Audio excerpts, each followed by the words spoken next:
Untamed is going to be untamed. It's going to be a little crazy. I want to talk to my people. I want to talk to my brothers and sisters. We can have grace and humility in how we interact with other people. Oh, hot dog, look at you. And nobody talked about what's really happening. And let's have conversations about what truth is.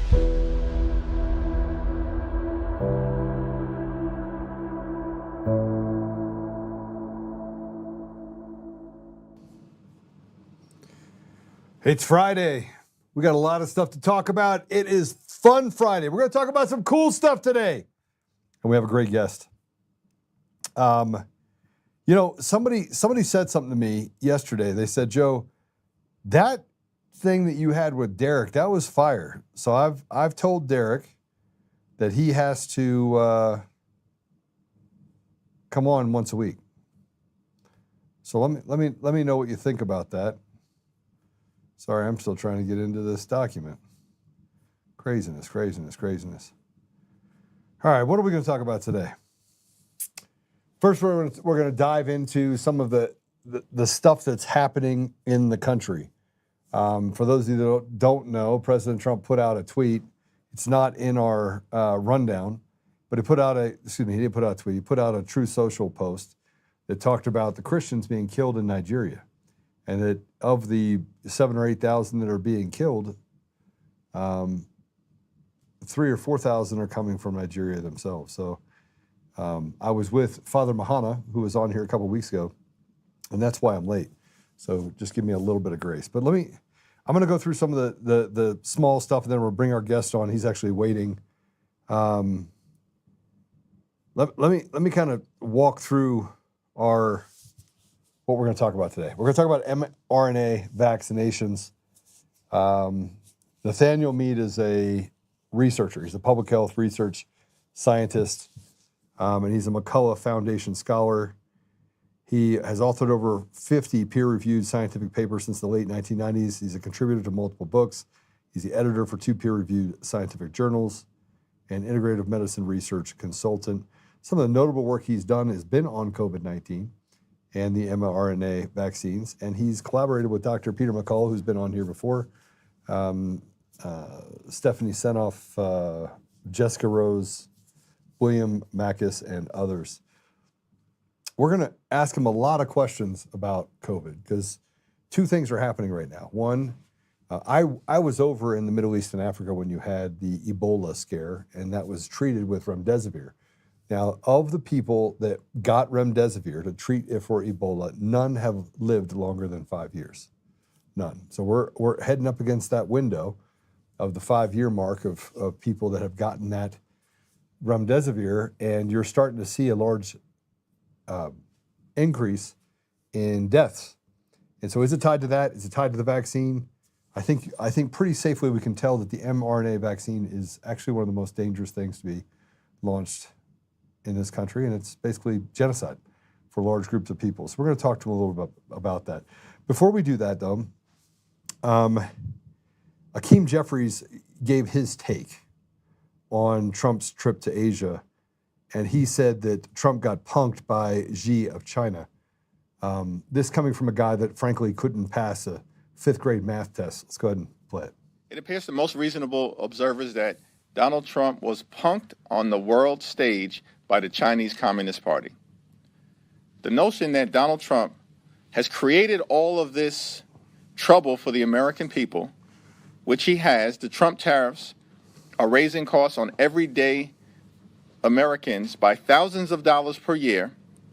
And earlier today, I also met with some small business owners and entrepreneurs who made clear to me in very real terms that the Trump tariffs are going to force many of them to shutter their businesses and abandon their dreams.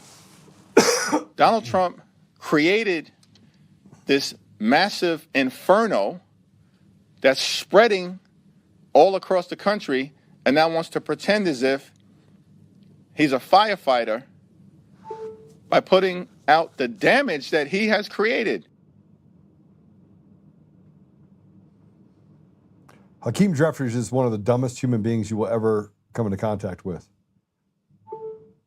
I'm just going to tell you that if you were ever to sit in a room with him, and if you were to put him next to Biden and ask congressional leaders on the Democrat side or the Republican side, who are some of the dumbest human beings known to man, Hakeem Jeffries would go to the very top of the list, privately.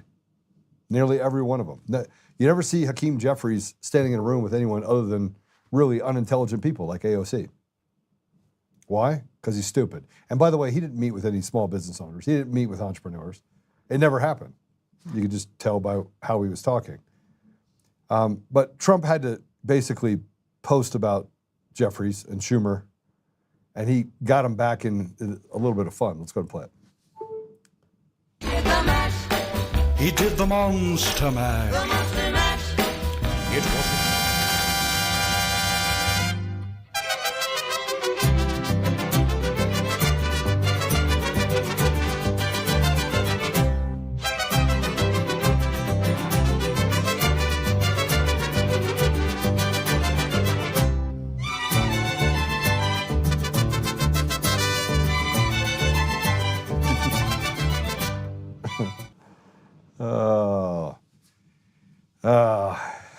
Next, I want to show you something really quick. We've got a couple of these cuts I want to put up here before we bring our guest in.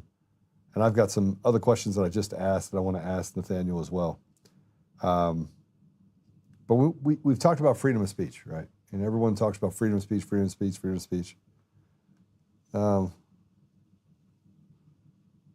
Not if Israel has something to say about it. And by the way, I'm not talking about the Jewish people. They're just as captive as they are in the United States.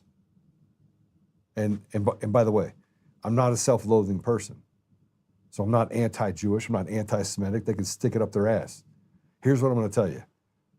Bibi does not represent the people over in Israel. 90% of the population over in Israel, if they could have a civil war, they would have already.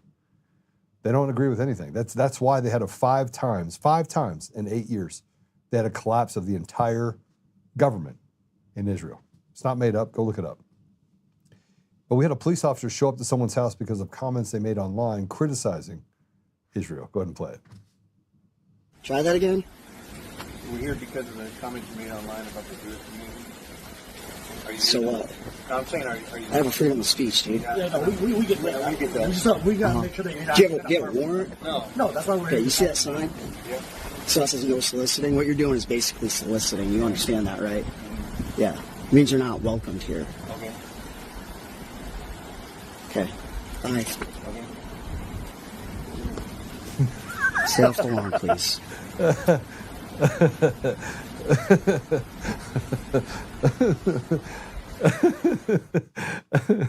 Look, I love me some law enforcement.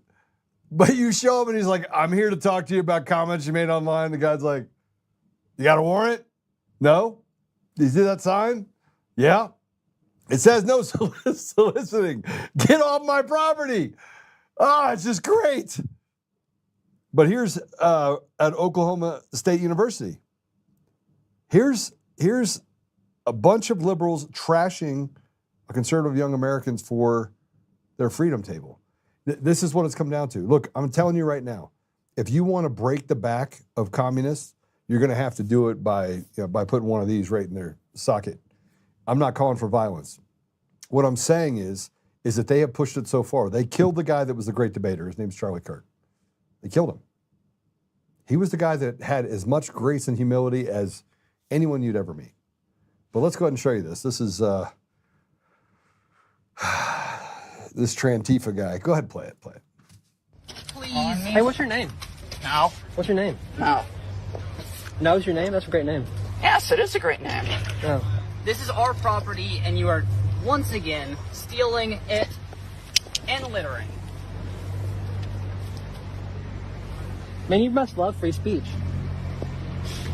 Freedom of speech means you have the right to say whatever you want, and I have the right to tell you to fuck off. Not censor others, though, right? What?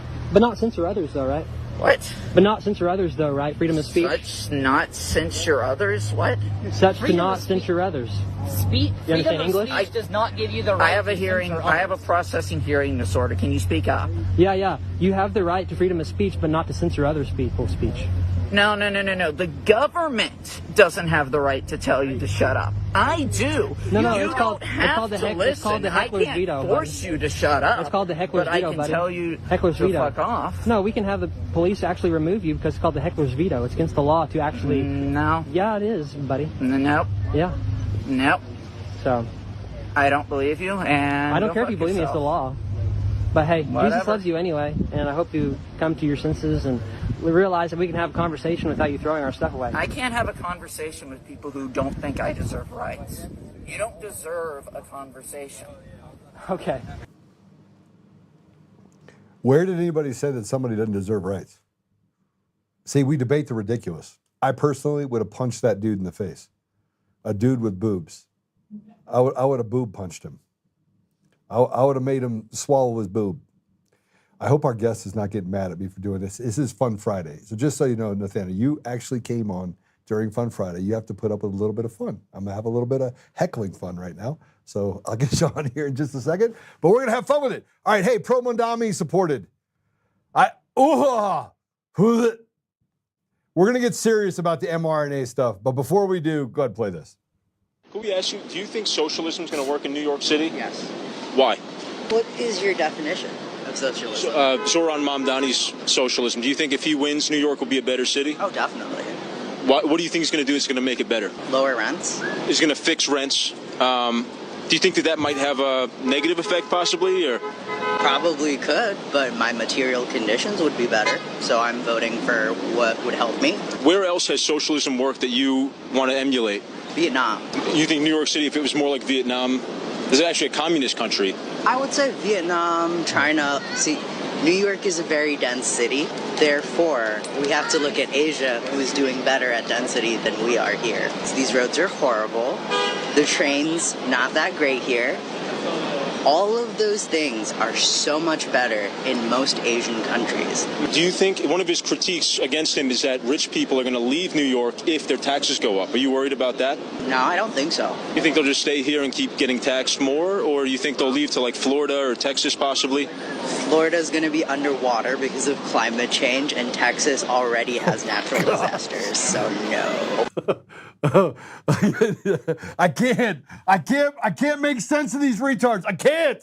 Give me free stuff. Just more free stuff. Please give me free stuff. Okay. I really don't want to go to number 6.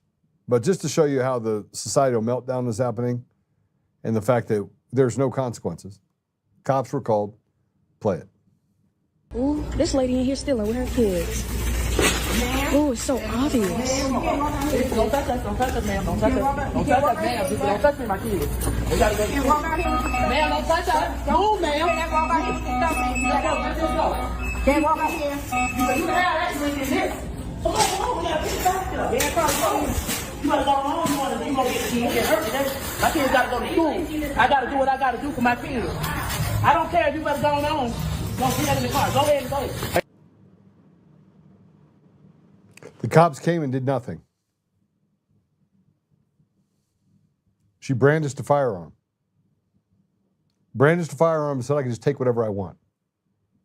This is what happens, by the way, when you take an opportunity and you create deserts inside of environments where you turn the black community into a bunch of animals. You took away education and you replaced it with social engineering. You know, everyone's a social justice warrior. Black people are being held down because white people in suburbia are doing it to them. Only that's just not true. And look, I grew up in the hood. I grew up poor, very poor, super poor. Couldn't pay attention. Got our food from the pantry. And decided we had to move out of that because the education was so bad. I'm telling you right now that when you have food deserts, opportunity deserts, and education deserts, this is what you get. And they're creating them at a higher rate and now moving them to suburbia. They're destroying the educational environment. So what do you expect them to do, right? What do you expect this mother to do? More importantly, there's no consequences for their behavior in the judiciary because it's rotted out to the core as well. All right, let's not waste any more time. We're going to talk about, we debate the ridiculous all the time. And then today we're going to have a conversation about how the ridiculous is now killing people in our community and we're not doing anything about it. So I'm not going to waste any more time with this. Nathaniel Mead, welcome to the show. Thank you. Nice to be here. mRNA vaccine, good for everybody, right? Everybody should just start injecting. First of all, I just want to applaud you for the comments you just made about the food desert, education desert, and what was the third one? Opportunity desert. Opportunity. I've never heard this before. I'm fascinated by it. I've been hearing about food deserts for a long time, so that's really interesting the way you put it. You know, I grew up in these poor communities. I grew up in an interracial family, and the things that are being done, United Airlines is not trying to recruit pilots out of the inner cities. You know, they're not trying to go. Law schools aren't coming in saying, "Hey, you guys want to be lawyers?" They're not doing it. Mm-hmm. They're settling them into the school to prison pipeline system by creating substandard education where they can't read at a higher than 8th grade level. They're purposely doing it to their own people. Yeah. Yeah, it's a serious issue. All right, so let's get to the mRNA vaccine. What was your opening question? Should we all go get them? I was thinking I was going to leave here and just go get a couple vaccines. No, we should run from them. They really, you know, this is thing you open with using the word vaccine, and as you probably know, the mRNA products are genetic. They could be called genetic vaccines, but they're really they were rebranded, reclassified, and rebranded as vaccines in 2000. And even Webster's Dictionary made a modification to allow them to be considered as vaccines in that year. I'm curious to know who pushed Webster's to do that. Bill Gates. I'm sure it was the pharmaceutical industry. So no, we don't want to take these products extremely dangerous, and that's been my main focus for the past 4 years. Yeah. Okay, so you got ostracized from the medical community, I assume, or did they celebrate you? No, I was maintaining a very low profile until I started working with Dr. McCullough, Dr. Peter McCullough, and at that point, I remember very distinctly our first conversation. He said, "Where have you been?" And I said, "Well, I've been a little bit afraid of coming out, and you know, seeing all these physicians and scientists being deplatformed and losing their jobs, and it was a scary situation. And I think a lot of scientists, a lot of researchers were afraid of the suppression, and they went underground. But at a certain point, in 2021, I was asked to appear on a show, online health show, to talk about the immune system and to talk about it from the standpoint of how to support it in a healthy way. And I was told, just as I was about to get on the show, you cannot mention the word vaccine or vaccination when you are on this show. If you do, we may get shut down. And this was in 2021, you know, probably just a few months after these products had been released onto the market.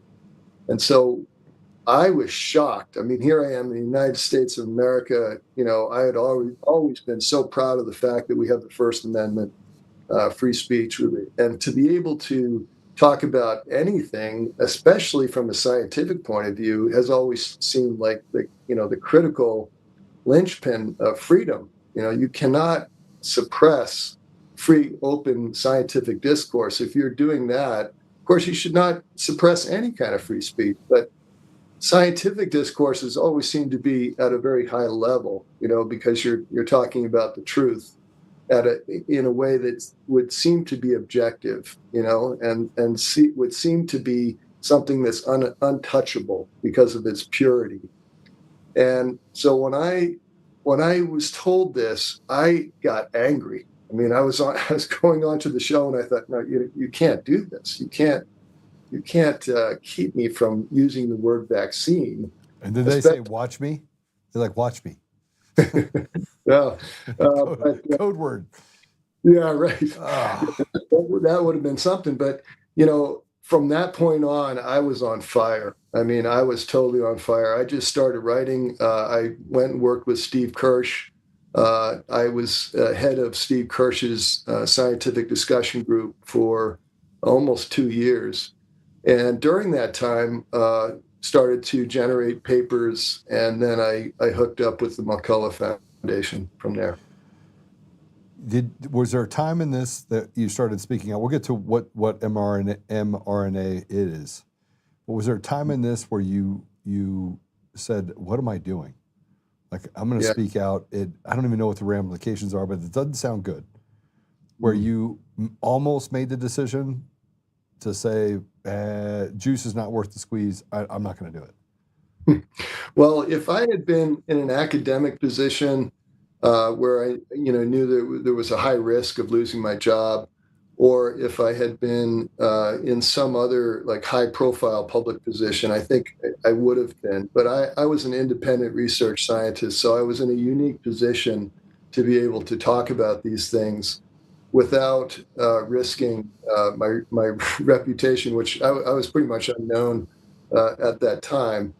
And so, in fact, still to this day, even though I've spearheaded all these big papers, I'm not a high-profile person.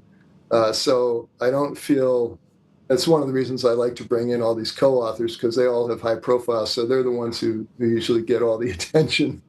And this is actually kind of rare that I get to speak openly. But it's kind of a, at this point, I think we're all in awe still of what happened. And early on, I was in disbelief. I did feel some reticence, some hesitation to come forward, because it was so unbelievable that the government would continually distort, and that Anthony Fauci would lie so openly on national public radio, on columns for the New York Times, commentaries, openly, brazenly lying to the public. And when I saw that, and I saw it right away, I mean, because I met Fauci back in 1986 in Paris, France. I was at an AIDS conference, and he gave a presentation there, and it was an atrocious, unbelievably strange presentation. And I knew right away that he was a strange person. But when I started to see him publicly telling things that we knew were false, and I'm talking about my public health colleagues and I,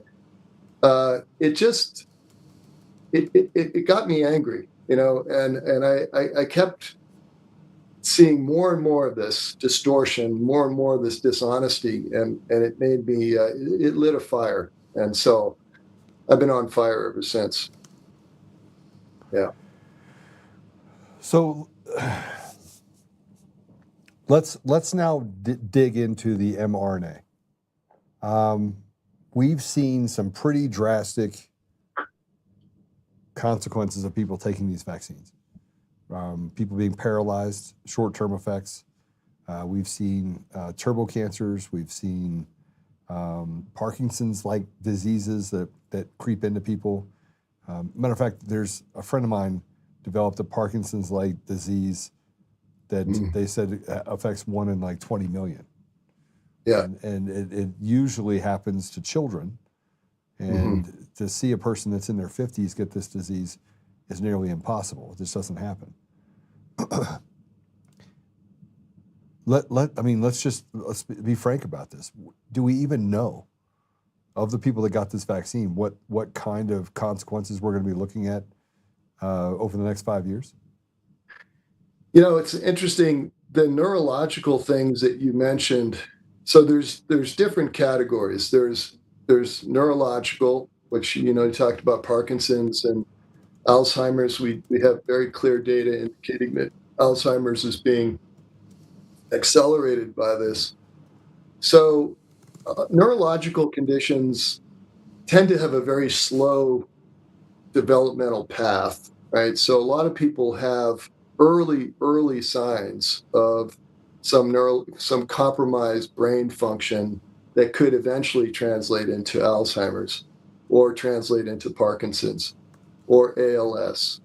And these things are being accelerated by the COVID shots. So there are a lot of people that would eventually develop these conditions decades later who are developing them much earlier.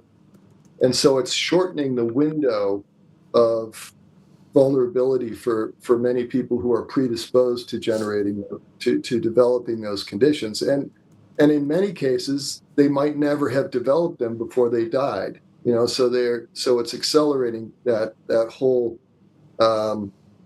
pathogenesis. And so this is a very I would say, you know, we don't know the numbers, but you can just kind of get a sense of what I'm talking about, that many people who, let's say you live to be 150 years old, okay? God forbid. If you did, I'd rather see Jesus sooner than that. So,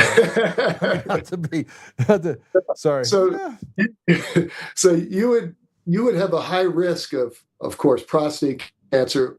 All men on the planet would develop prostate cancer by age 140. Okay, that's known. And cancers are being accelerated by this. We know this. You mentioned the turbo cancers.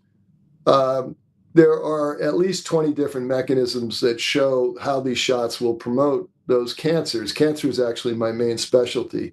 So I've looked at those in great depth, and we're finishing a paper on that as well. The point is that if you did live to be that old, 150 years old, there are many, many conditions that you would develop in that time frame. But the COVID shots make it possible for this to happen much sooner. You know, instead of 150, you would be like 80 or 75 before all those conditions would develop in you. So, and people listening to this would be like, oh, that's crazy. How could that possibly be? Well, the COVID shots are, and you notice I'm not saying vaccines because we're basically getting away from that to some extent here. If we say vaccines every now and then, it's only because that's what people identify them as, and so it's a common usage. But the COVID shots will promote these conditions at a much earlier age, and make people who would otherwise not be vulnerable develop them. So the other ones, aside from neurological, are cardiovascular. So heart attacks, sudden cardiac failure. You know, you've heard of the myocarditis problem, which is myocarditis is huge problem. Right.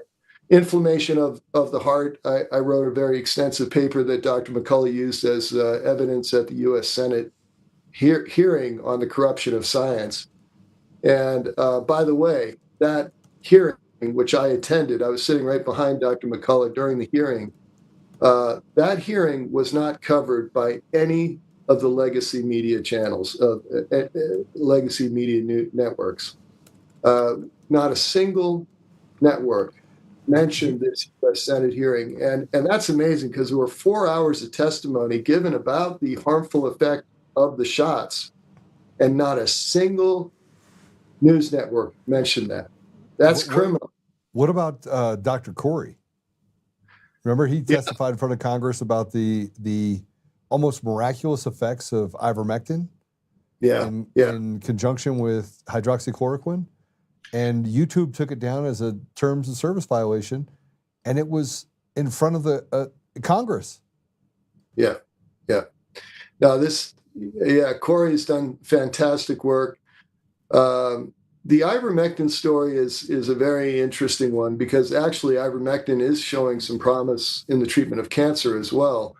But it's showing some surprising effects in many different conditions. Originally used with parasitic disease. What's surprising to me about ivermectin and hydroxychloroquine, which was another big one that got suppressed back in 2020, is that so many people still on the left, mainly. And by the way, I voted Democrat most of my life, so I was kind of laughing listening to your earlier commentary because I too have come to see the left as being, I'm sorry, but ridiculous. Retarded in a lot of ways. Retarded. I brought the R word back. Got it. Let's go. Yeah, I mean, libtard is an appropriate term. So I was surprised to learn that so many of my friends back in Chapel Hill, Durham, Raleigh, where I used to live, I lived there for 30 years. It's kind of liberal central in North Carolina.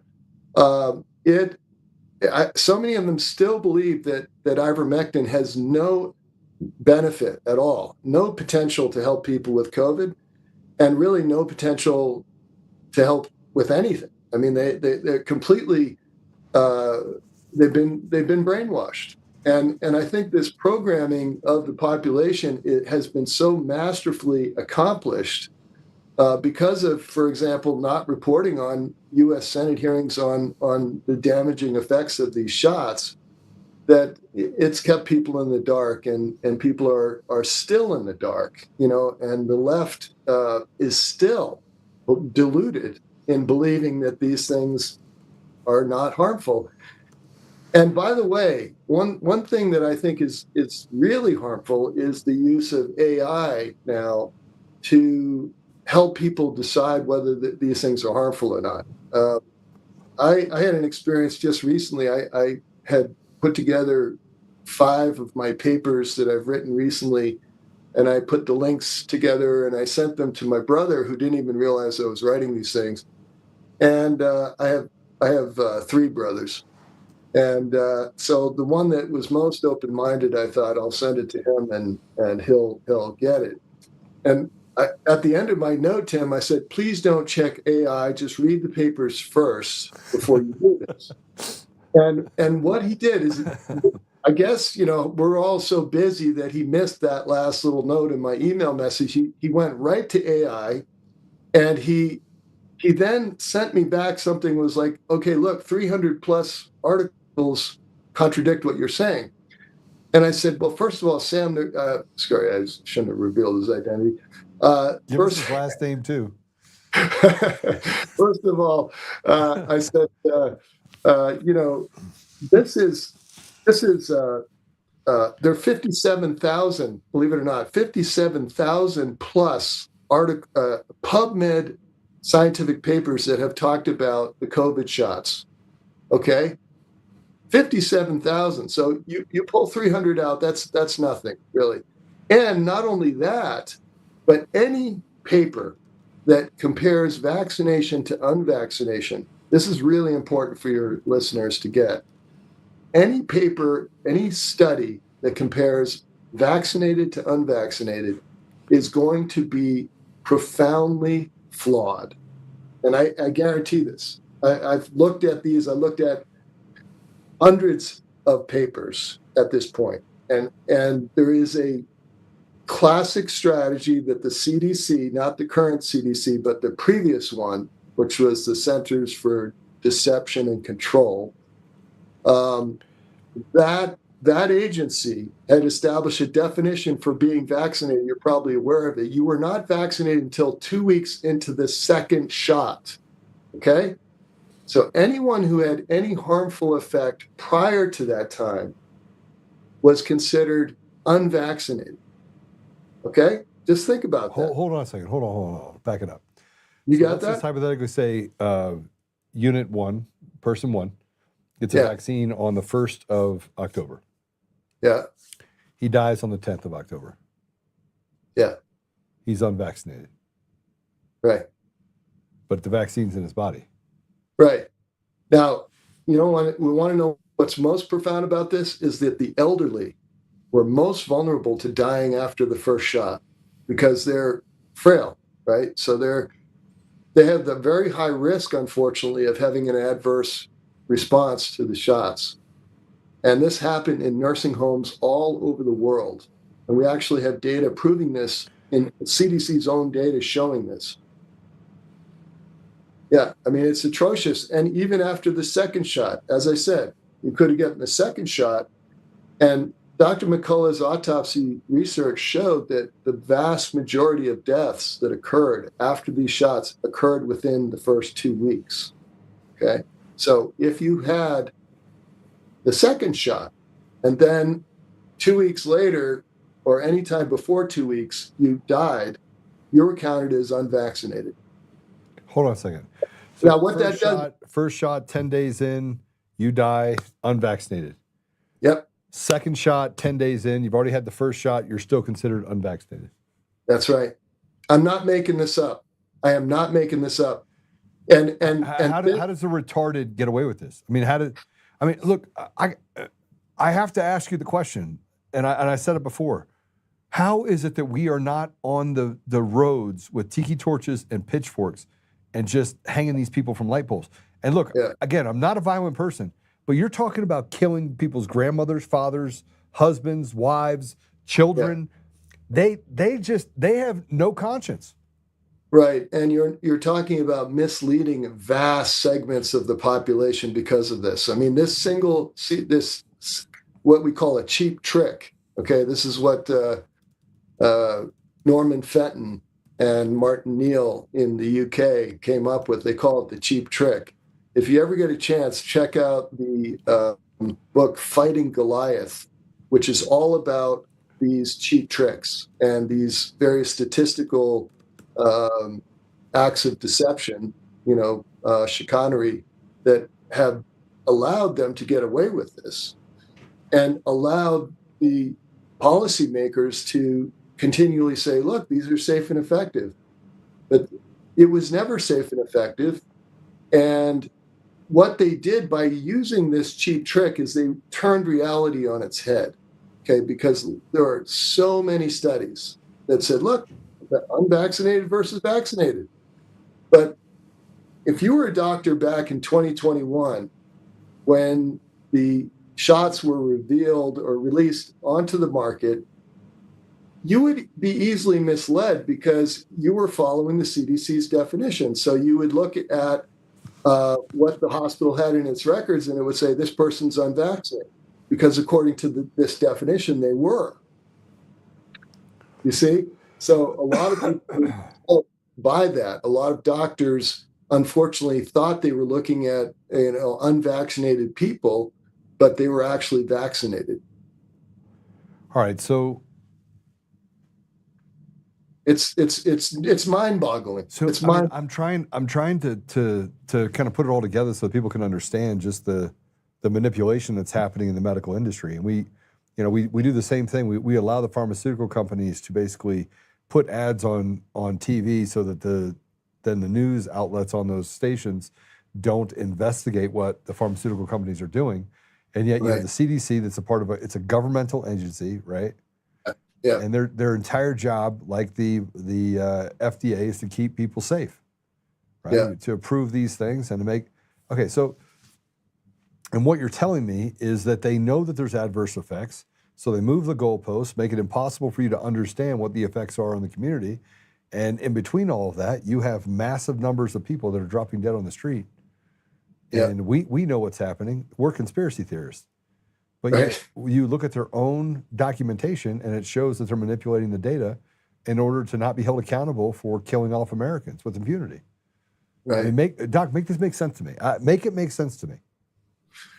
Yeah. Well, I mean, also you go back to when Biden said that this was a pandemic of the unvaccinated. I mean, this is how you can get away with making that kind of statement. Because if your own CDC, again, Centers for Deception and Control, is calling it unvaccinated when it's really vaccinated within a certain time frame, then you can get away with murder. And, we have, at this point, the control of messaging. This is really important for people to understand. The control of information doesn't just extend to newspapers and online sources and social media and the major news networks. It also extends to scientific papers and scientific publishing. Many journals are actually captured by the pharmaceutical industry, and it's not an exaggeration. Actually, the majority, I would say all of the major journals, are already captured. And what that means is the pharmaceutical industry is dictating their editorial policy, it's dictating their content, the choice of content, and it's telling these journals, look, you follow our direction here, or you're going to lose your funding source, because most of the papers, the scientific papers that are available, are what are called open access. That means they're free.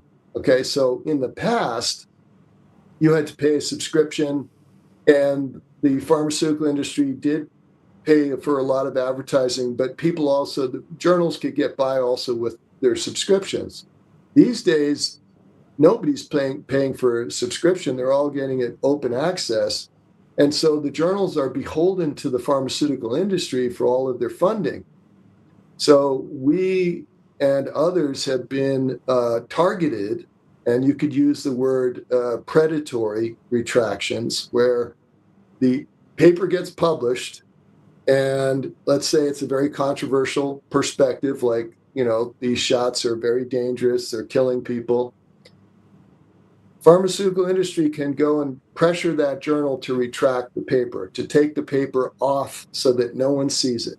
It's kind of like shadow banning on a very open official level. And then everyone's going, well, where's the research? I don't see any research showing that it's harmful, because these papers are all being retracted. They're being removed from public view and from the viewing of the medical community. This has been happening consistently. So we see, that targeted unethical retractions have become commonplace in this country. And it's okay. Are you surprised though? I mean, are you surprised? Are you surprised that such unethical criminal behavior could happen right in front of us and that nobody's being arrested? No one. But you have people that are arrested for speeding 55 and a 45. You have people that are arrested for doing stuff that is among us. It's as if we have become the plebes. We're the slaves. And they have rules for us, but they have no rules for themselves. They can do whatever they want. Right. Yeah, no, it's become another form of tyranny. We're actually witnessing tyranny within the scientific domain, which, a lot of people thought that was untouchable. That, if anything was going to remain true, it would be that scientists could continue to have a voice. But this is becoming less and less the case. And I think this is why Substacks are so important. Substacks give a lot of scientists an independent voice. And I've proposed that we set up a whole new publishing system, and I have a paper coming out about this, because the current system is unfortunately corrupt. It's corrupt on a massive scale. And this is what's keeping. Yeah, go ahead. But I mean, I'm sorry, but that what you're saying is systematic. Like it's the judiciary corrupt to the core. Yes. The pharmaceutical companies corrupt to the core. Government agencies corrupt to the core. Publishing houses corrupt to the core. And you can only point to a few people in each one of these. I mean, are we going to have to literally go and are we going to have to take matters into our own hands? Well, I mean, I feel like we're getting to that place where so much of our society is broken. Our education system is grooming our children and telling them that they can cut off their penis and be a different gender. They're doing it purposely. Everywhere you turn, you can't. Parents turn left. They're like, oh, can't go to the public school. Turn right. Oh, you got to vaccine your kid. They turn to the middle. Oh, you got to talk to them about gender identity. Oh, Christians are bad. Oh, let's do the call to prayer in the middle of. I mean, it's kind of the point where I'm like, are you serious? This can't be real life. It's like Willy Wonka in the chocolate factory. Yeah. Well, I mean, I do want to talk a little bit about RFK because having Bobby Kennedy in there is extremely important. And do you mind if we talk about? Absolutely. There's a coup against him right now. I know. Right? I know. Well, that's unbelievable. Well, that was predicted a few months ago. I don't know if you recall, but before we get to that, we have seen a lot of great changes with the new Health and Human Services Secretary, and I consider him to be the greatest gift of the current administration. That may sound like an exaggeration. A lot of people would say, well, Trump is the greatest gift, but I think, Robert F. Kennedy is the greatest gift. And I had the honor and the pleasure of speaking with him privately on the phone for 33 minutes back in 2023. He's one of the most scientifically literate individuals you'll ever find who doesn't have a PhD. And he could actually disarm many PhDs. I'll bet you if you had anybody who's a pro-vaccine or pro-COVID shot person, they would be torn apart by him on a public stage because he is so incredibly sharp and understands these issues so well. And on top of that, he's got immense compassion. The guy he's got a great heart. And I think it comes from all the growth and the healing that he faced in his personal life, going back to the murder of his father and his uncle, and what followed, soon after that for him as a young man. I mean, he has an incredible story. But in the past 4 months or past year, he has removed the COVID mRNA shots from the childhood vaccine schedule, and then he went and fired all 17 members of the CDC's vaccine advisory panel, the ACIP, and he installed a 7-member panel that included, some well-known vaccine skeptics. So he has been really an incredible force for trying to turn this thing around. And but look at what he's up against now. I mean, he wanted to pull the mRNA vaccine off the shelf permanently across the board. There's only 3 countries out of 194 or whatever, 190 plus countries that have been able to do that. Yeah. I know. He's trying to get it done in the United States, and the pharmaceutical companies are loading the coffers. The coffers. What's that? They are. And, the reason that he fired all those people, of course, was because they were so compromised by the industry influence. They all had conflicts of interest. And he pointed But they're not taking the vaccines, Doc. They're not taking the vaccines. The head of Pfizer was told, he's asked the question, under oath, did you take the vaccine? He goes, no. Yeah. You're stuffing it down people's throat, but you're not taking it. Right. Yeah. I mean, that's corrupt. That's corrupt too. How could you possibly tell people they have to take a vaccine that you're not willing to take? Obviously, that is, the most absurd thing. But the previous vaccine panels, they were rubber stamping every single vaccine that came in, regardless of any safety concerns. They weren't looking at any research. And I have a book called Confessions of a Medical Heretic that was published back in the early 80s that said that even back in the 80s, the FDA found out that many of the pharmaceutical clinical trials were never actually even conducted. When the FDA looked into it, they found out that these trials they claim had been conducted to approve drugs had not been conducted. I mean, that's just insane. That's that's another level of corruption. But then Bobby Kennedy also canceled, what was it, a $700 million contract that Moderna had. So, he's been working hard to turn this around, but it's such a vast system. It's interlocked with the military. It's interlocked with, the medical system, with the media conglomerates.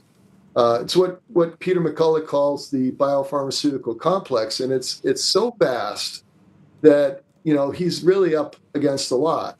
And the Trump administration, I'm just very grateful that they're there, because we would be in a nightmare situation right now if we didn't have the current administration and Kennedy in there doing what he's doing. So at this point, I mean, I don't know if you want me to talk a little bit about the childhood vaccine schedule and why that's so important, but well, I mean, we could look at the ties back to autism, and again, these are all things that parents they truly are out there trying to make good decisions for their children. They don't want to deny them care that could prolong their life and keep them safe, but unfortunately, most parents are stuck with the idea that you have doctors saying you got to get these vaccines, and the doctors are being paid through the back door $400, $500, $800 per patient that they inject this into, right? And there's a doctor that I can't remember. He did his own private study in his practice, lost his license out of Utah. Did you hear about this doctor? I have not, but I think a lot of doctors have lost their jobs. I mean, especially in Canada. Canada is even worse than the United States. And, I celebrated when I heard that he had gotten the mRNA vaccines off the childhood vaccine schedule, due to the safety concerns. I celebrated because this could translate into some major benefits for the public, and it can help people start to go, wait a minute, there must be something wrong here, because vaccines have always been safe for children, right? So, right. No. Yeah. I mean, first of all, I mentioned myocarditis, which, is probably the most serious thing that has been shown in young people. And the shocking thing is it happened in healthy young people, and it is still happening in healthy young people. And especially the athletes are the ones who are actually falling down dead in the shower after they go running. Okay. So these, and people will say, well, wait a second. I know many young people who didn't get sick, who never had a myocarditis well, first of all, myocarditis is almost always subclinical, which means that there are no symptoms. Yeah. Okay? You never know it unless you went and got a. Exactly. Yeah. Exactly. And so I don't even think an EKG would show it up, right? Or what? Right. And you can have EKG, and there's also some blood troponins, which is a protein that indicates damage to the heart. But you can have damage to the heart and then not have anything happen for decades. But then you can have congestive heart failure happen decades later. Okay, so it's not just a short-term issue. But not only that, there's childhood lymphomas that have been linked with the shots, lymphomas, which are cancers that again, you could have other risk factors for lymphomas, but the vaccine is then pushing those children to actually develop the lymphomas. Neurological complications like seizures and strokes and Bell's palsy and Guillain-Barré syndrome. So all of these things, encephalitis, these are problems that kids, perfectly healthy kids, would never have developed without these shots. A lot of times you'll hear people say, well, these kids were predisposed. No, they were not predisposed. They developed these things as a result of the shot. And so getting this off of the childhood vaccine schedule is, at the very minimum, a humane gesture for all children around the planet. And the fact that this has been happening to kids is the most criminal thing. I mean, it's criminal that it's happening to anybody in the population, but young people in particular who were perfectly healthy before the COVID shots did not deserve to have this in any way. You know, they're unwitting victims because it wasn't their choice. It was pushed on them, you know. And as you know, many college kids were pushed into this. They couldn't go to college without it. Many young people couldn't get jobs without it. You know, so they were really coerced into doing something that they should never have done. And that's one reason that the childhood schedule is so important. All right. So how do we reset? And again, I'm gonna talk about, if you were, let's say you're in a video game, right? You're just trying to find a way to get through the maze of things. The first line of defense is file a lawsuit. So you go file a lawsuit, you go in, you meet a judge.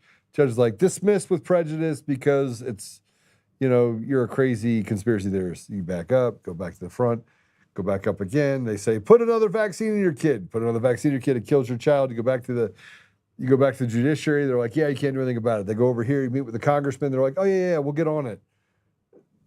Pharmaceutical company drops $1 million in the coffer for them. They're like, yeah, I got amnesia. Back out, turn over, go to the executive branch, start talking. You see what I'm talking about? Yeah. There's no redress of grievances that you can have. You don't have it. Right. Definitely. There are some major legal implications of removing these products from the childhood vaccine schedule. Before I get into that aspect, there's something you said that, you know, just triggered something in me. I'm thinking. That's the left part of you, by the way, that got triggered. That's good. I meant triggered in a good way. I'm just messing with you. But I know, I like it. That's funny.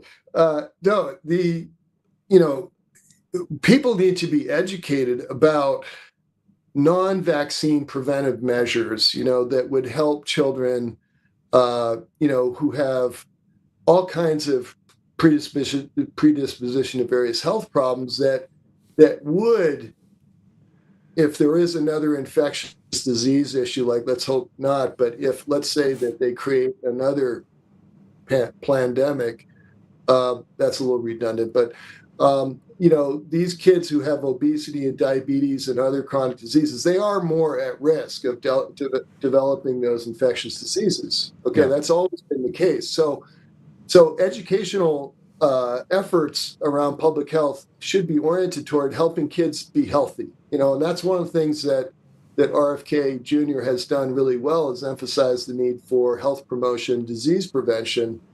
And we've all been kind of brainwashed by the vaccine industry's propaganda about all kinds of conditions like smallpox and all kinds of things that they claimed, were helped by vaccines. And in reality, smallpox was cleared by public health measures like sanitation and better hygiene. And that's true for all kinds of conditions. So vaccines generally have not been needed because of public health measures. And I highly encourage people to check out Peter McCullough's book on vaccines that has just come out. I'm spacing out his title right now, but vaccines is the main part of the title. And it explains all of this in great detail. But getting back to your point, I'm not a lawyer, so I'm just kind of speaking off the top of my head here. But I know that removing the products from the childhood vaccine schedule due to the safety concerns does have significant legal implications. And there are a lot of families that have been damaged who can now pursue damages through lawsuits against the manufacturers. It's not easy because the manufacturers have so much money, and you have to have good attorneys. And it, in some ways, the only options would be class action lawsuits. Are you familiar with Aaron Siri? Yes. Yeah. I mean, he's done fantastic work, and I highly recommend, that people look into his work. Just Google, look for Aaron. I don't even like using Google anymore. Just look for Aaron Siri, and all of the legal aspects are described by his groups in great detail. So class action lawsuits may emerge if the widespread harm continues to be documented and we continue to see people reporting the damage. And I think we're going to see more and more settlements happening in the coming years. And hopefully that will also trigger policy changes as well. But I wish I could answer your question better. It's just that, the legal aspects are not my forte. So. Yeah, so I personally have gone through this. I've had no vaccines. I haven't had any vaccines in my body in decades. Because every time I went to talk to the doctor, I'm like, well, let me read the fine print. I trust doctors. So here, I have a surgery that I was supposed to get done. I won't get the surgery done because I said, well, let me read the paperwork. So you want me to sign to go get the surgery? And I get in there, and yet, sure enough, it writes in there they can give me a vaccine when I'm under. Yeah. Right. So I got to have my doctor there looking at everything that they do. So and my doctor friend said, Joe, I can, and then they denied having him in the operating room. They're like, yeah, we can't have him in the operating room. So I'm being denied care, paying all this money for it because, and now I have to go get a private, operation done, spend 20 grand doing it because I can't trust them not to put something in my body that I don't give them permission to do. So I went through it and I'm like, line that out. You're not putting any of this shit in my body. I said, does this mean you can put a vaccine in me? They said, well, technically, maybe. I was like, let me explain something. I said this to the doctor. By the way, this is why he said he wouldn't operate on me. And by the way, this is after I got an arrow that went through my leg, went 4 inches into my thigh. Don't ask. It was a crazy deal. But it was an arrow on a frame, and I fell backwards, and very slowly, it was painful. It went through my pants into my leg, and I couldn't. I was trying to, and it literally stuck. And so then when I got it off, I had to go off the same way, very slowly pulled it out. It didn't bleed until I sat down, and then the world opened up, right? Yeah. But when I went there, they said, we have to give you a tetanus shot. I was like, no, I just had one last week. I'm good. They're like, you did? I was like, no, you're not putting that shit in my body.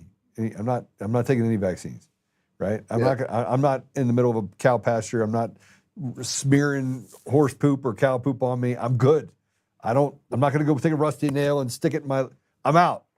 They chased me for a year. Really? Called me, sent it in the app, sent me emails every time I went in there to check on this operation I was getting. Joe, you have to get this tetanus shot. No, I don't. But then I told the doctor, I said, listen, you're going to operate on me, right? And I said, you said that you would never, inject you would never inject this into me. And he's like, yeah, I said that. I was like, great, I'm going to get tested right afterwards. If I find out that you put it in me, I'm going to come back and I'm going to kill you. How about that? And the doctor's like, I'm not doing your surgery. I was like, you won't be dead if you don't actually inject me with something that I don't want in my body. The doctor's like, so I knew for a fact that he was going to inject me with something I didn't want in my body. Yeah. How? It's really fascinating just listening to you talk about this because I studied some of the determinants of cancer survival based on patients who went and talked to their surgeons and their doctors. And one of them was asserting your needs and being very direct about, what you believe to be true. And there's a lot of research indicating that people who do this, who speak from, as you do, very directly, they have much better outcomes because they're avoiding all kinds of unnecessary procedures. They're questioning the process. And it's really important to question your doctor. I mean, like you're doing, because the white coat thing is way overrated. The old joke, what's the difference between a God and a doctor? No. God knows he's not a doctor. Yeah.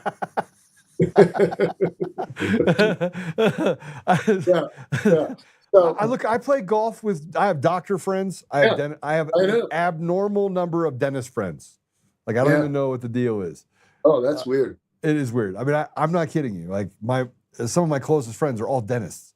Yeah, so you can get cheap caps. I have good teeth. I don't have any. I got all my teeth. Okay. They're like, Joe, we have to fix your other teeth. I'm like, nah, I'm good. I used to play a lot of ice hockey, so I'm missing a bunch down below. But yeah, doesn't bother you though, does it? Yeah. They like to play golf. I like to play golf. Right. We like to go to sporting events and things like that. So it all works out, right? And I'm talking guys that I've been friends with for 25 years. And I don't know how I got on that, but I mean, but the doctor he was scared. And look, I don't want to go back and kill anyone. But if you inject something in me that's going to kill me, then look, I'm a biblical person. I love the Lord, and I will, I will forgive you after. Yeah. Well, you know the basic principle that Hippocrates taught, which was first do no harm. Yeah. And that's the Latin is primum non nocere, which is I shouldn't even know that. I know that. The fact that I know that is weird. But go ahead. Yeah. There's actually there's a paper by this guy Amrit Sorley from Slovenia who is talking about the excess mortality that's caused by the COVID shots. And this is something that we're looking at very closely. And the paper is called Primum non nocere. So he was looking at this issue of how is it possible, and I can tell you this is true. I'm not fabricating this in any way or sugarcoating it, but how is it possible that the most heavily vaccinated countries show excess mortality in 2020, 2023, 2024, very clearly? There's no exceptions to this. All of the heavily vaccinated countries show this, who have good reporting systems of data. And yet the low vaccinated countries, the countries that have the very lowest vaccination rates, are showing no excess mortality at all. Okay? This is the truth. 2022, 2023, 2024. Excess mortality only in the heavily vaccinated countries. Now, there's no other explanation. You can't say that it's related to people getting fat or watching TV or there's no other explanation that applies, because this was a population-wide exposure that these countries had to deal with, and so there was harm done. There was serious harm done. And I hope that people will wake up. I hope that we will. I agree. We have to find a way to harness the spirit of revolution in people and, start to take action. I'm actually a descendant of Thomas Jefferson. So Declaration of Independence and all of these, people who are historically rebels, I have great respect for them, and I think we need to harness that spirit again. So, it's funny. I'm a descendant of bad stock. I grew up super poor, and my family, my grandfather was actually a really brave guy. He fought in World War II, and he jumped out of airplanes and faked his birth certificate at 16 to get in to go fight, and he was amazing. Wow. Short of that, my family is kind of retarded on both sides of the aisle. It's like retards got together and they made this other retard called Joe.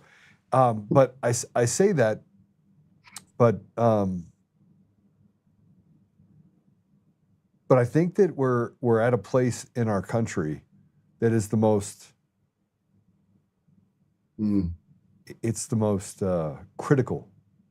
Yeah. It's the most critical time in the history of, I don't think even our country, but of humanity. Yeah. Because there is so clearly a sign in front of us that shows us that we're dealing with good versus evil. I mean, just an absolute evil that is being overshadowed by people either one, ignoring the problem and saying, I don't want to see it, I don't want to see it, I don't want to see it, or people knowingly knowing that this problem exists and that they're killing off people in our community and in our family. And we're allowing it to happen because of fear of loss or fear of reprisal, or we might not get a paycheck. And the dangers of that specifically lead to indentured servitude. I mean, the only thing that it leads to is a global enslavement, and with very few people at the top. I agree, and when this all started, I have my training in one of the best public health schools in the country, which is UNC School of Public Health, where Ralph Barrick was doing the research on these COVID shots while I was a doctoral student there. And I didn't know that, of course. But when I started to get together with people who were starting to wake up to what was going on in 2020, a guy came up to me in this meeting that we had, and he said, this is not about public health. This is about control. This is all about controlling the population. And at that time, I was, steeped in public health thinking. So I'm a public health scientist. I was like, what are you talking about? This is about statistics, and this is about Fauci lying to us, and, pushing the masking, which is a complete BS. And, but now I realize that the masking was all designed to get us to conform, to get us to do blind obedience, to people to, conform, because it had no scientific basis whatsoever. And the same thing with the physical distancing, which they called social distancing, which was BS as well. And then what that did is it set everybody up for saying, well, I can't wait to get back to normal. We got to do the shots so we can get back to normal. But the whole thing was a well-orchestrated process to get people to conform and to increase control. And that's, I have that, no doubt whatsoever that was the agenda, because the level of deception that went on from a scientific point of view is so mind-boggling. It's so mind-boggling. I still kind of cannot believe it, but it was all about control. It was all about centralized control so that we could get the digital passport. What do you think COVID stands for? I'm just curious. I know what it stands for. It's I've read this before.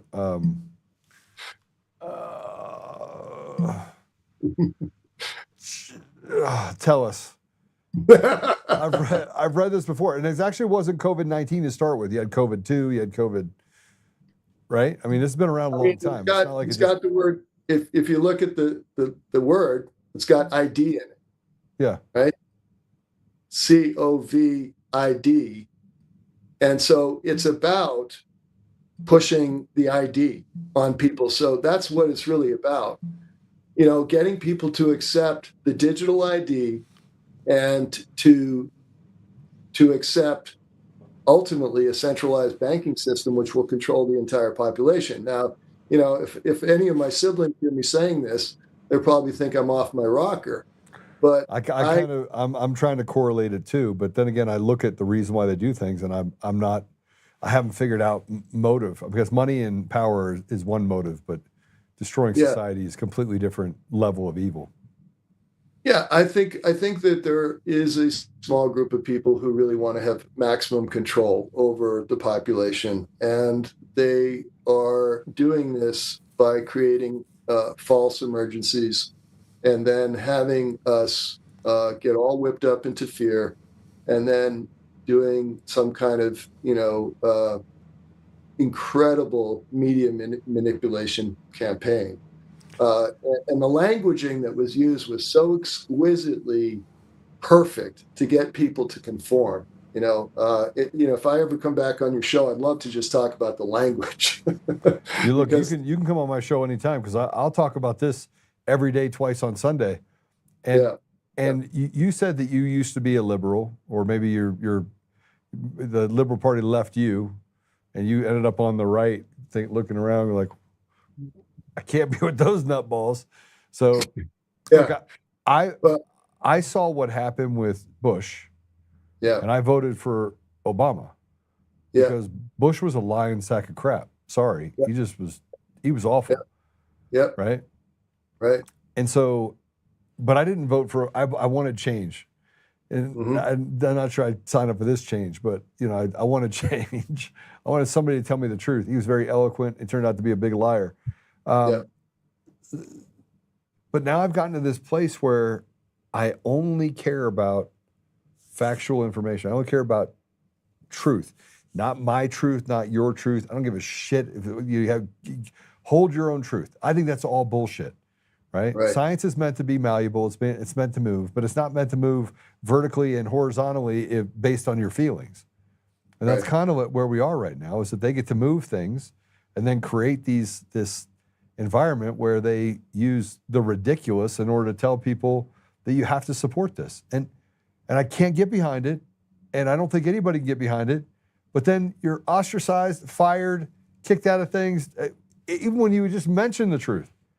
And so our entire society is designed to run away from the truth. Truth is over here, and we need to run as far as we can to that side. Everybody go that way. And people are following it. Yeah, and the truth is increasingly slippery. And what is the truth? What is, how do we really know what to trust as being true?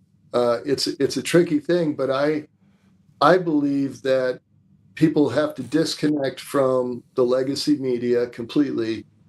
Come watch us. Come watch us right here. Yes. Number one. Can't plug for your channel. Absolutely. And then, but also, in addition to your wonderful channel, Substacks, which are very helpful because they're open forum for free ideas, free thinking. And then you can consider things on their own merits without the filters of the corporate media, getting in the way. And I think that's very important. I think also people have to trust their intuition more. We have to somehow tap into that. And we have to get off of, trusting. We cannot trust AI. I can tell you this. I did a whole study of this, and I found out that AI was lying continuously on issues that are controversial because AI is drawing from this large body of information that is guiding the AI answers completely. It's weighted towards ridiculous. It's weighted towards, even when you talk about like transgenderism and whether or not it's real, it got away from the scientific methodology behind how they came up with gender dysphoria and the fact that it was a mental illness. And now they're saying it's not a mental illness, and they're using publications that frankly don't have any weight in science at all. Yeah. I think the whole transgender and transhumanism agenda is quite. These are huge challenges that we face right now because we have to get back to trusting the human mind and the human spirit. We can't go in this direction. The more we go in the direction of artificial information flow and getting caught up in the what would you call it, the ideological issues that are really primarily on the left right now, and I voted for Obama also, and I voted first time, not the second time. I learned my lesson. Okay. Well, I did not learn. Thank you. I won't hold it against you. I won't hold it against you. You're on our side now. Yes, you came here. It just took you a little while. It took me a while. Yeah. Sometimes it takes a while to wake up, right? And there's a big difference between wake and woke. I've learned that too. But there's so much disinformation. I think that's the best way to put it right now, because we got even the word misinformation has been compromised. We need to talk in terms of disinformation, and this is what's happening to the public on a massive scale. I would say too that social media, if you're a person that uses social media a lot, you need to get off of it for a while so that you can start to see what really is true from what you feel on the inside. You know what I'm saying? Oh, I agree with you fully. Yeah, I totally agree with you. Because these algorithms are completely programming the population, completely, and people don't realize it. I mean, I got off Facebook 3 years ago because I saw it happening every time I went on Facebook. If I posted anything that questioned the narrative, the moment I posted it, the CDC slogan would come right across my page and tell people, no, this is not true. And you're like talking about something like, I'm just going to go to this hockey game. Not true. Right. They had you pinned. They had someone in the back room. It was like, now. Yeah. Speaking of hockey, did you know that the Avs are the number one team in the league? Yeah, I did. Sorry, go ahead. Well, when you watched the NHL games back in 2021, 2022, I don't know if you ever did that, but what would happen is you'd be watching a live game. I'm not kidding you. In the middle of the game, they would split the screen, and half the screen would say, "Take the shot." Yeah. And it have a Pfizer logo right beside it. And you're watching a live game.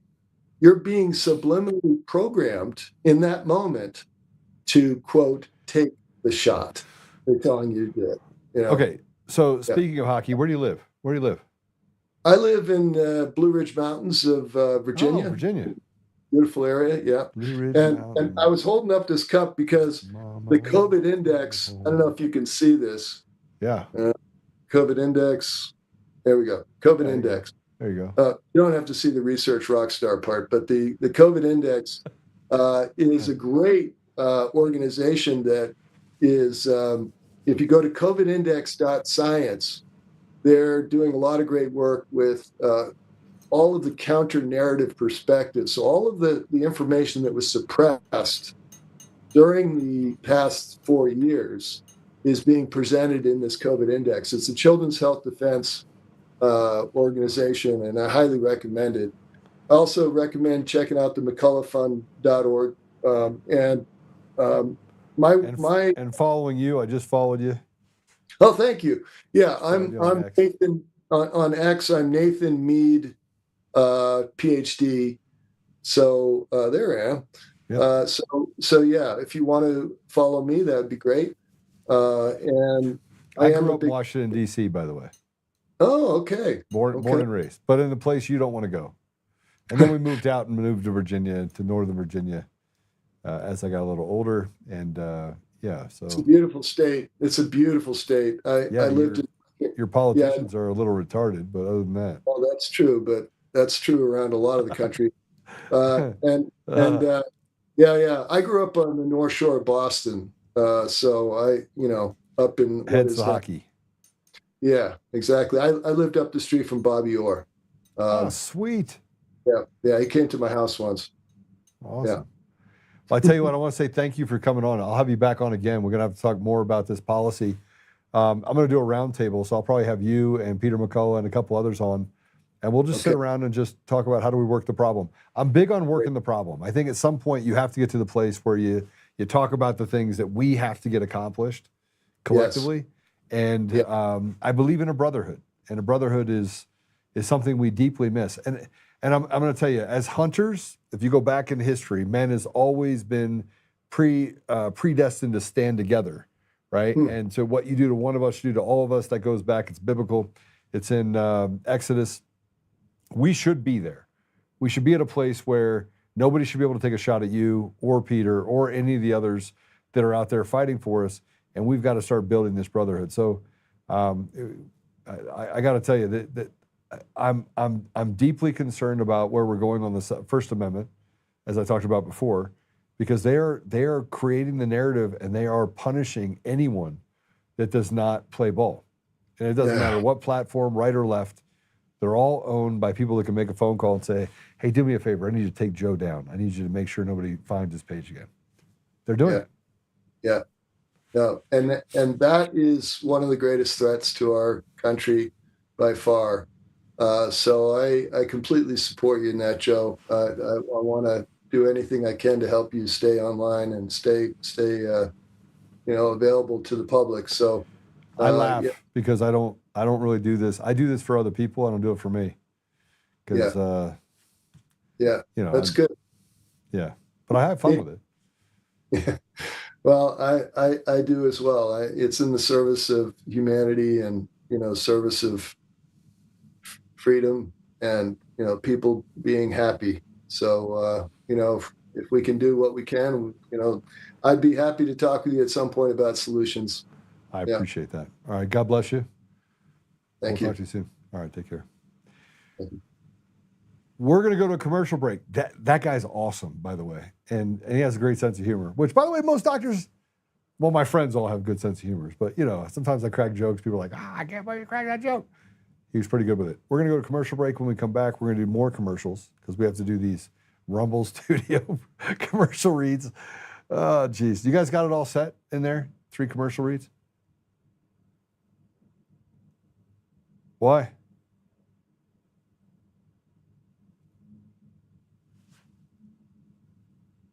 And what'd they say?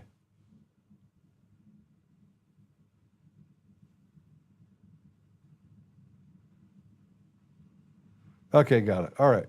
Well, we're going to go to commercial break. When we come back, we're going to have a little bit of fun. We're going to have some happy Halloween fun. I'm not wearing an outfit, but Patrick's wearing one, so maybe we'll put him on so he can show everybody what outfit he has. I just am going to dress up as Joe. That's scary enough for everyone, I think.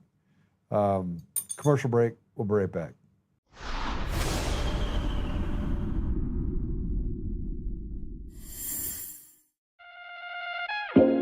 My first time here shooting at the shooting range. How's it going? It's also my first time, and I'm really excited. It's also my first time here, first time shooting guns. My day off of work, and they were like, hey, you want to shoot some guns? That was awesome. The revolver is crazy. I will definitely come again. Yeah, it was awesome. Really cool experience. 100% bringing my friends here another time. I like to come shoot because I get to spend time with my family.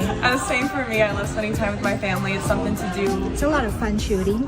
When I first moved back into town, the first place I came was DCF Guns, and I signed up for a membership right away. I got into shooting because of self-defense. I would encourage all women to be ready and to feel comfortable handling a handgun. This was my first time ever shooting at DCF West. It felt amazing. I shot an AR-15 and it was amazing. It was powerful and I loved it. I'm here today as a part of a group of women that support one another in continuing to practice and refine our knowledge. Not only self-protection of ourselves, but protection of our loved ones as well. I have fun and I get to meet with other ladies. You should always be prepared to defend yourself. And I love coming to DCF Guns West to shoot. I come with my family. It's a nice, clean, friendly range. Here I feel safe. I feel like the people to my left and my right are also really cognizant of their range etiquette. That's why I come to DCF Guns West. Come join the DCF family today, where we keep the range hot and the deals hotter. Hey, this is just in from Fidelity. Gold could hit $4,000 an ounce as the Federal Reserve cuts rates to cushion the U.S. economy. The dollar drops and the central bank keeps adding holdings. Gold has been on a record-breaking tear over the last few years, and it doesn't look to be slowing down in the years to come. Are your savings protected with precious metals like gold and silver? Are you waiting for gold and silver to shoot even higher in price? I want you to call my gold partner, Goldco, today and learn more about what precious metals can do for you. That's 844-960-GOLD or visit untamedgold.com. You'll get a free 2025 gold and silver kit, and you'll get info on the #1 precious metal offer in the game, where you can get up to 10% back in bonus silver just for getting started. But supplies are limited, so don't put it off. Call my gold partner, Goldco, at 844-960-GOLD or visit untamedgold.com. That's 844-960-4653 or visit untamedgold.com. Trick or treat? At DCF Guns, it's all treats this Halloween.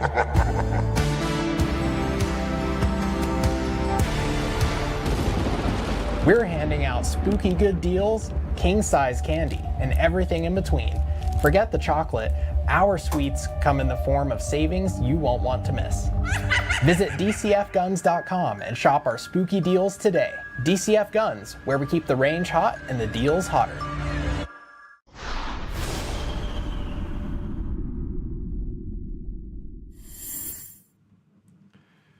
All right. Well, we've had a couple things, and I put something in the comments, and we're going to do a serious one first, okay? Guys, if you could pull up the post that I put up there, and I said I needed this person on there. It's the Lindsay F. Fifield. I'm going to read this to you. And here's why I'm going to read it to you. I want you to understand. Copy text. No, I don't want to copy the text. I want to copy this. I want you to understand that it's purposeful. What they're doing right now to our country, whether we're talking about the vaccine or we're talking about what they're doing here, it's all purposeful. You are a slave. You are treated differently. Don't speed in the road. Don't get out of line. Don't speak up. Don't talk about Israel. Don't do this. Take your vaccine. Sit up, sit down, shut up. We might let you get to a different level of society. Slave. As long as you pay us your money, slave. Let me read this to you. When I was a few weeks postpartum with my second child, I bundled us both up and waddled into the Fairfax County Circuit Court to testify against the man who had accosted my then toddler daughter and I in a public bathroom while I was heavily pregnant. When I arrived, I was brought into a room with other victims and found out he assaulted a woman in the same bathroom. I suddenly felt I had been lucky. The arresting officer who had also interviewed me weeks prior was clearly eager to do everything right to keep this guy off the street. He found additional witnesses, pulled surveillance footage, followed every step to the letter. It was physically painful and difficult for me to even be there, trying to discreetly feed and soothe my 2-week-old for 6 hours. For 6 hours. His hard benches when we should be home, we'd both be home in bed. It was terrifying, discreetly breastfeeding in the same room as this monster. When I finally took the stand, the attorney for the Commonwealth asked me if the man who I was in the bathroom that day with was in the room. I paused, confused, because I knew what was going to happen next. The courtroom has been packed all day, but as case after case was handled, ours was the last one. Now it was just the judge, court reporter, bailiff, the defendant, his lawyer, the Commonwealth attorney, and I. The arresting officer wasn't in the room. The other victim and her husband had been given a new court date and sent home. I adjusted my baby again to my chest and looked at her as she repeated the question. Do you see the man you reported to police in the room today? Why was she doing this? What was she doing? I was sweating in my oversized cashmere nursing sweater, and I felt prickles down my back. Everyone was staring at me. I'm not a lawyer. She asked me a question, and she was on my side, so I should answer it, right? I adjusted my baby again to give myself a free hand, and I pointed to him. And just as I expected, his lawyer immediately pointed out there was nobody else present in the courtroom who it could be, and therefore we have violated his constitutional right to due process. The judge agreed. Hell, I agreed. But then I asked, why hadn't the Commonwealth given me a photo array to choose from? Why did she ask that? Too late, didn't matter that he was on surveillance footage, entering the bathroom before us and pushing past us as we fled. He was set free. As I walked out the courtroom, the arresting officer spotted me from down the hall and ran over to me. Is it back in this courtroom? Is it starting? No, I told him. It's already over. He had been sent to another courtroom by mistake. He didn't even get a chance to testify. He looked horrified. The Commonwealth attorney and victim advocate that morning assured us they were going to fight for us. They were sorry it had happened to us. They were so grateful that I had come to testify in my condition. Instead, they seemingly intentionally let this monster walk free. It's been 2 years. Yesterday, he was released on bail for yet another crime, one of the least 13 he's committed since that day in court, including sexual abuse of a child under 15. His arrest record from just the last 5 years spans 4 pages on the Virginia court website. Look at how many women and children he victimized since that day. Look how many times his victims have gone to court just as I did, only to see him set free again and again and again. This is not happening by accident. This is deliberate. And I want you to go to the one just below that if you could. Here's that monster, by the way, that needs to be put down like a dog. Now, you would say, Joe, this is in New York City with Letitia James. Is it in Fulton County where people die of being eaten by bed bugs that were arrested for public intoxication? No. It's in Fairfax County, Virginia, one of the wealthiest counties in the entire country. If you click on it, you can see some of the times that he's been arrested. Let me read these off to you. 8/26/2025, failure to appear. 8/26/2025, failure to appear. 10/31/2024, indecent exposure. Here's another one for indecent exposure. Here's another one for trespassing after forbidden, indecent liberties with a child, simulated masturbation, trespass after forbidden, disorderly conduct, petty larceny, violation of probation, drunk in public, peep dwelling through peepholes. Are you getting this? Not done yet.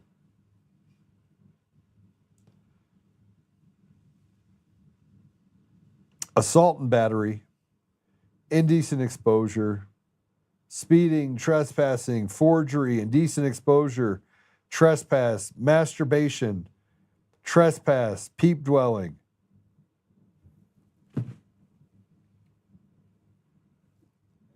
What in the world is happening? You gonna try and tell me that we need to get rid of police? Maybe we could have another Black Lives Matter deal where they sit up and say Black lives don't matter. This dude's life does not matter to me. I'd just as soon throw him off a bridge as say hello to him. You hurt a child under the age of 15. And guess what? He's still out on the street.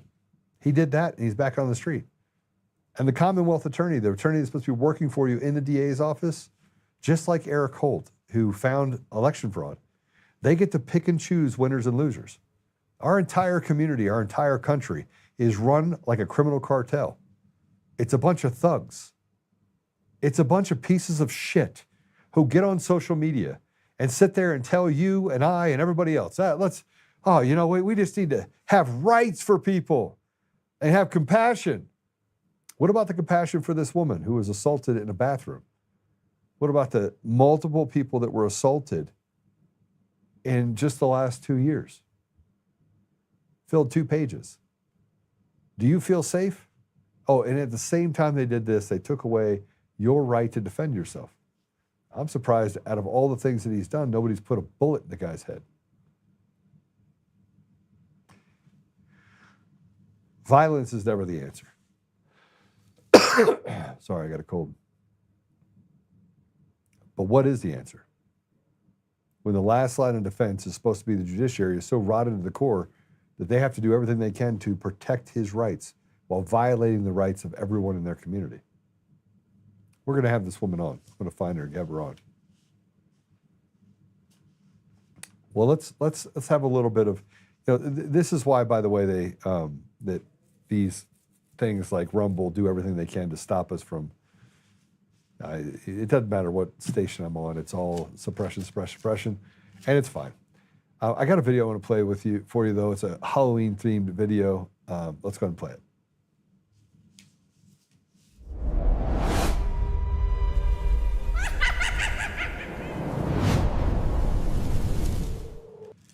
Come on, that's kind of cool. That is Untamed, being a little bit Halloween-y. Elizabeth Warren as Pocahontas. That looks like her. What do you think? And we have Jenna Griswold for Halloween.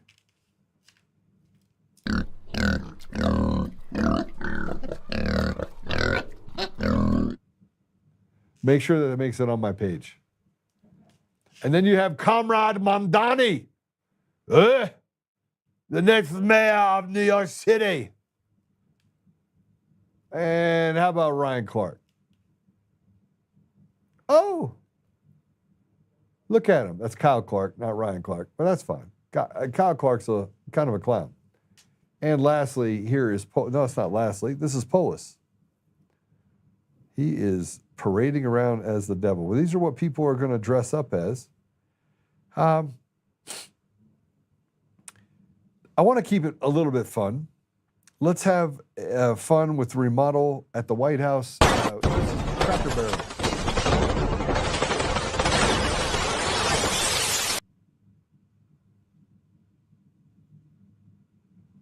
I'm a little, I don't even know what to say about that. Play that again. What were they trying to, what is happening? Do that again.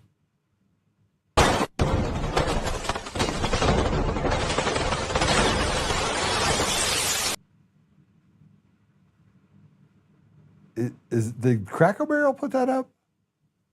Is that a real thing? Oh, man. This is why things aren't funny anymore. I don't even know how you guys find it. That's not funny. I'm not looking at it like, what the? I mean, if it takes me 3 weeks to figure out what's funny about the video, it's definitely not funny. Here's McDonald's.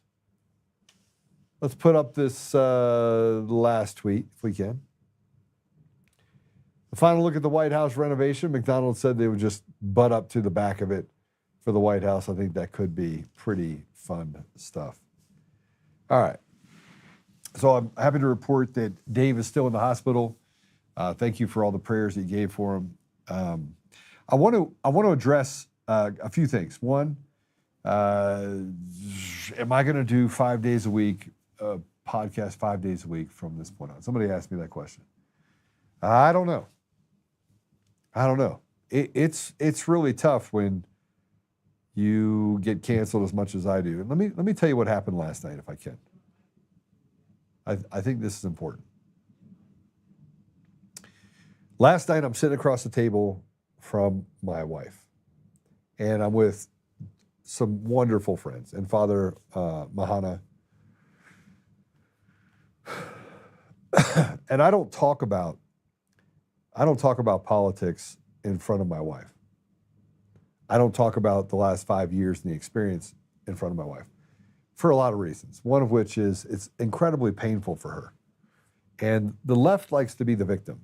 And one of the things that I said last night is, listen, I'm not the victim. I'm not a victim at all. There's no part of me that feels like I'm a victim. I made my own decisions. I can live with the consequences, good or bad. But as I'm sitting there having a conversation, we're talking about the governors of Colorado. Who's going to be the next governor of Colorado? And, we're talking about Scott Bottoms and Victor Marks and some of the other things that are happening. And one of the people there said, Joe, you need to run for governor. And I go, yeah, it's not going to happen. My wife's like, no, it's not going to happen. And so I felt it was my obligation to kind of tell people why. And I'm not a victim. I mean, you have a woman here that brought her child in and got victimized by not just the perpetrator, but also by the DA's office because they lack the ability to protect the community. And as I go back 5 years in time, I started recounting all the things that happened to me and my wife and the attacks that she faced and the fact that she had to get out of her own company and all these things. So all the success we've had for the last few decades goes out the window, and you are defined by these radicals, these bullies that could try to take away your credibility. And it hit me. I've been doing podcasts for 5 years, 6 years. I have over 2,700 videos. I have, I think, if I'm not mistaken, had almost 400 million people watch my videos, or 400 million videos watched. I don't know how you do the math of it, but the audio, video, and everything else. And I enjoy it. I enjoy being here with you. I enjoy having these conversations. But that was the first time that I had to look at my wife and I got overly emotional. I got overly emotional because I could then recount. It's like when you have that near-death experience. You're recounting all the things that you went through over that 5 years, and I'm looking at my wife well up and get really, really emotional and start crying. And then I started to recognize that these evil people have done a lot of damage to my family. And so I don't know. I want to answer that question because the email just came through, this morning. I don't know what I'm going to do. I would like to have a media outlet for people like Laura Logan, people like Russell Brand, people like Tucker Carlson, that, by the way, everyone's kind of standing on their own. And that's why they get picked off. That's why Candace Owens gets picked off, and building something that allows for you to have unity, is probably something we need. But the last 5 years has been difficult. I wouldn't say hard, but I'd say difficult. And the difficulty is I had to take a stand on Ukraine, and I lost my friend. My friend Max bailed. He had been a business partner, and he had been a friend for 8 years. And I have relationships that I've had in the tech business for, the better part of 8 or 9 years, when my company, I think, was almost 10 years old when this all happened. And I lost those relationships. I've had people arrested in my home. I had people come to my house with guns. I've had, Apollo was my right hand for nearly that 5 years. I've seen personal interests, and I've seen people just try and steal my products and the things that I built. And I saw what they did to Tina Peters, and there's just a lot. I've seen like the most ridiculous, rotted things that I think I've ever could experience in the last 5 years. Now, I've seen a lot. I've seen people get shot for drug deals. I've seen people die. I've seen lots of bad stuff, both in the United States and globally. I've been in a seat at the table in a lot of different things. Nothing prepared me for the last 5 years. And I came out the other side thinking to myself, well, I have a plan. And last night I got into that plan. I was like, here's what you want to do if you want to restore and win Colorado. You have to win the bottom 45, the zeros and ones. And I believe that as I sit here and talk to you, that's really what I have pursued. I have pursued the people in our community that are the most vulnerable, and they should be the most protected. And it's kind of like when the doc says, hey, I've never heard anybody talk about, food deserts, opportunity deserts, and education deserts. I've never seen people talk about those things that way. And I see things from a different lens. But that's why I'm dangerous, and that's why I'm fighting an uphill battle. I'm fighting an uphill battle on Rumble because he does everything he can to stop me from being successful. I fight an uphill battle on X. I've been canceled 3 times. Facebook, I've been censored. I have 80,000 people that follow me on Facebook, and that's a constant disaster. And frankly, I'm asking myself, why am I doing this? So I do it for you. I do it because God wakes me up every day and says, hey, you need to do it. Am I going to do it forever? I don't know. Am I ever going to run for office? Probably not. But I do want to tell you this. We're going to win. And we're going to win in the next couple of years. And we're going to get back to normal. We're going to be building cool stuff. But the ethos of our country is absolutely broken. The work ethic of our children, broken. The mental capacity of people and how they act, broken. Right? Everyone believes that they're really brave because they're on a computer. You get face to face with them, and all of a sudden they turn into the biggest pansies known to man, crying and sniveling and saying, please don't hurt me. That's the life that we're living right now. And I truly believe that we're in the final stages. I think President Trump's going to have to make some difficult decisions. He's going to have to lock up 50,000 people. He's going to have to make he's going to have to do something about the Democrats. They're out of control. They are in. This is an active coup against the American people. And it's not just, look, the Democrats feel the same way. The independents feel the same way. And they're being lied to every day by, Comrade Jeffries, the terrorist Antifa dude. But we're going to come out the other end of it. So just to answer you, Cindy, I don't know. I'm going to continue to do it until I decide I don't want to do it anymore. And in the meantime, I'm going to build up a media environment, and I'm going to put other people in this chair and have people like Derek on and Dr. Nathaniel on, and we're going to just have a good time. So I'm going to pray us out. The fax box we put up on, you can go to the website, please check it out. That's untamednation.com. You can text Untamed to 89517. We'll send you a thing when we go live. And I'm going to get more boisterous on just talking about things that are happening with Liberty Vote and some of the other things that are happening with not just the election systems, but what's happening in the community. So figured I'd address that little deal. All right, let's pray. Father God, thank you for the opportunity to be here today. Thank you for just the amazing spirit that has been able to withstand this evil offensive against our communities, against our country, and against the world. We recognize, Father, that there's this innate evil that is trying to disrupt and eat everything that is good about humanity. And Father, we are grateful that at this time and in this space, you have leaned in on us, and this is the time that we're here to help restore you to our community, but also the communities around the world. We recognize, Father, that you don't want to basically live by the sword, but we also know that we must be courageous. We must stand up. We must speak the truth. We must act in that truth. And Father, we know that the reason why we got here is because we ignored all the things that, all the signs that this was happening. And we allowed ridiculous to have a voice. We allowed evil to thrive. So Father, forgive us, and please guide us. Guide us to the ability to do the work that you would like us to do, the things that need to be done in order to right the wrongs or to turn the corner in a positive direction that can give life to our children, our grandchildren, and future generations. Help us, Father, to be patient with each other and not hold on to petty differences. Father, I ask you to give us the spirit of 10,000 lions.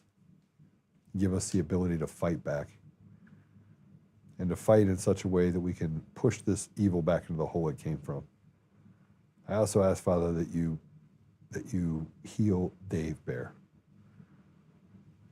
He is an amazing man, and if you were to say that it's time for him to come home, I would just ask you to give us more time with him, give his children more time with him, give his wife more time with him. I ask you these things, Father, and I would be wrong not to mention the gratitude that I have this platform, that I have the ability to stand up and have these conversations with people. And I thank you, Father. In Jesus' name, amen. Okay. Comments.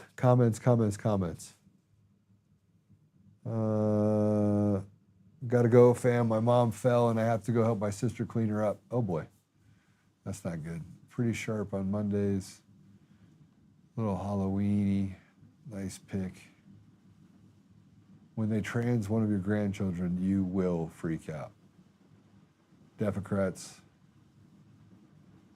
Wish you all till Monday. Have a great weekend. Happy Halloween. Have a great weekend. All right. Guys, I will see you later. Have a safe Halloween. Make sure that you are very careful.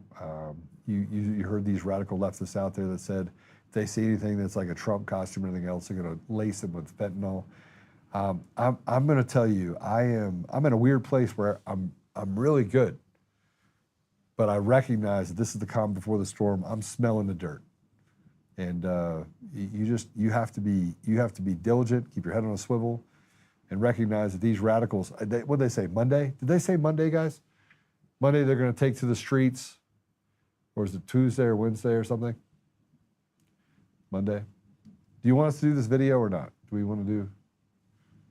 Are we in to do it? These commercials and. All right. Well, I will see you guys later. Have a great weekend.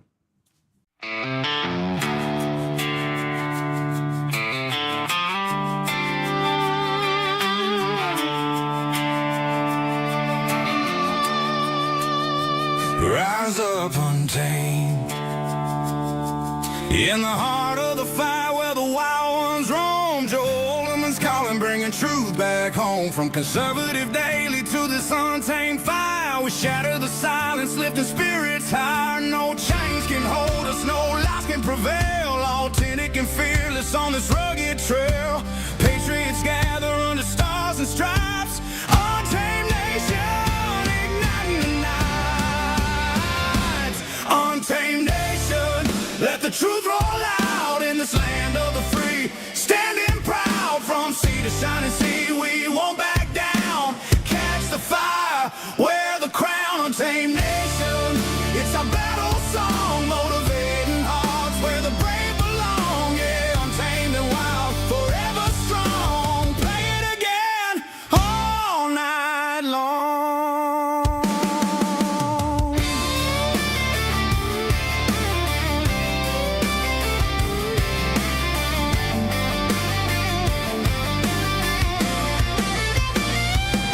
Break the mold, chase the real. No more games, time to heal. Joe's voice leads the untamed crew.